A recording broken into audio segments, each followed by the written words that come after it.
الحمد لله الذي أنزل على عبده الكتاب ولم يجعل له عوجا، والصلاة والسلام على النبي الأمي سيدنا محمد وعلى آله وصحبه ومن دعا بدعوته وتمسك بسنته إلى يوم الدين.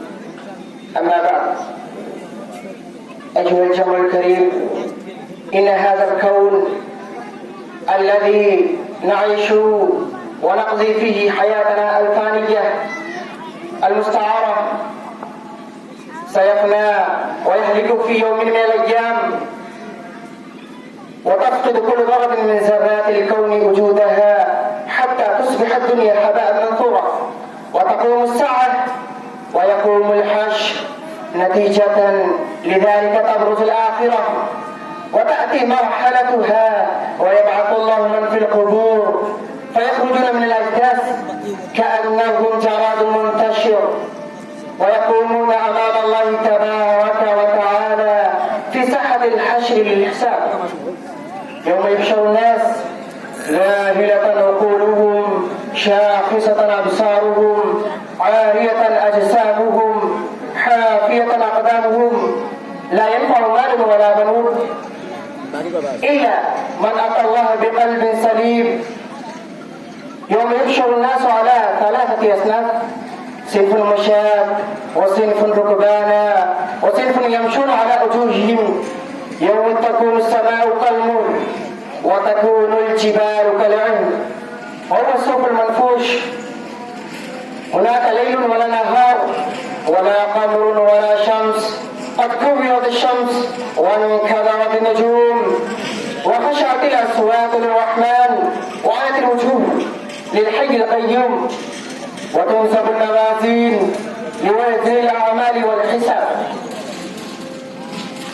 فمن ثقلت موازينه فأولئك هم المفلحون، ومن خفت موازينه فأولئك الذين خسروا أنفسهم في جهنم خالدون.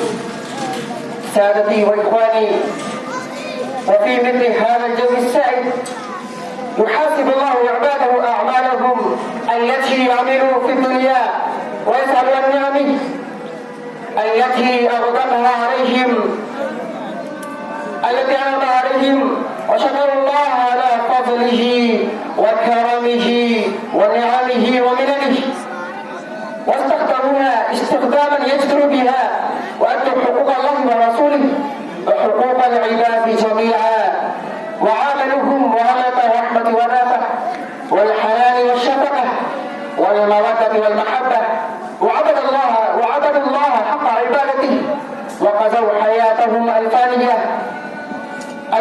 المستعارة في طاعة الله ورسوله، واتخذوا سنن النبي صلى الله عليه وسلم وهديهم لهم سبيلا، وعملوا بسنن النبي صلى الله عليه وسلم وحافظوا عليها، فأولئك هم المفلحون، وأولئك يحاسبون حسابا يسيرا.